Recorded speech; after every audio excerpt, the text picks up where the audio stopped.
A 58-year-old male farmer from rural India comes to your clinic. You haven't taken a history. You haven't examined him.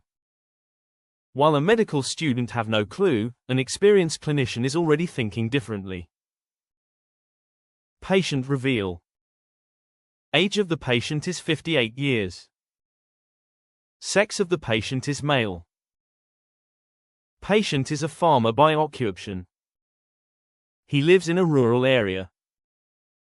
His social background is low socioeconomic status. Clinical reasoning.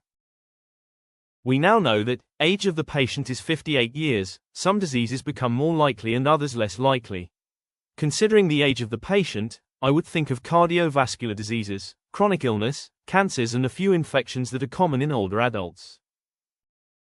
Being male changes the prevalence of several conditions and influences risk factors.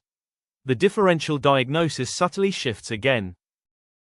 Now things get interesting. The patient is a farmer. This introduces possibilities related to pesticide exposure, zoonotic infections, environmental exposure, and occupational hazards.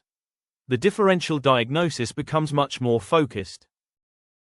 The patient lives in a rural area. Certain diseases become more likely because of geography, sanitation, healthcare access, and environmental exposure. Now, the list narrows further.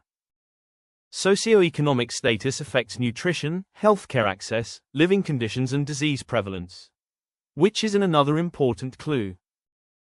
Look at the transformation. A few moments ago, we knew almost nothing about this patient.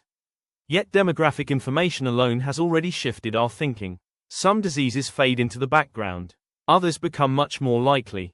The differential diagnosis is beginning to narrow. And we still haven't taken a history. We still haven't examined the patient. That's the power of clinical reasoning. Notice what's happening here. An expert clinician isn't trying to find the diagnosis in one step. Instead, they're eliminating possibilities one by one.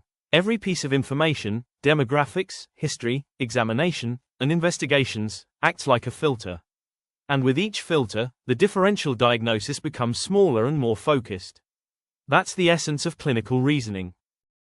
Now, notice something important. We still don't know the presenting complaint. We haven't examined the patient. We haven't ordered a single investigation. Yet we've already started constructing a differential diagnosis. Therefore, demographics lead us to differential diagnosis. This is why clinicians pay close attention to demographic data before asking the next question. Before we end the video, I would like to ask you, did you think of any disease that would fit the patient? Comment below your differentials. Thank you for watching. If you found this video helpful, please support the channel.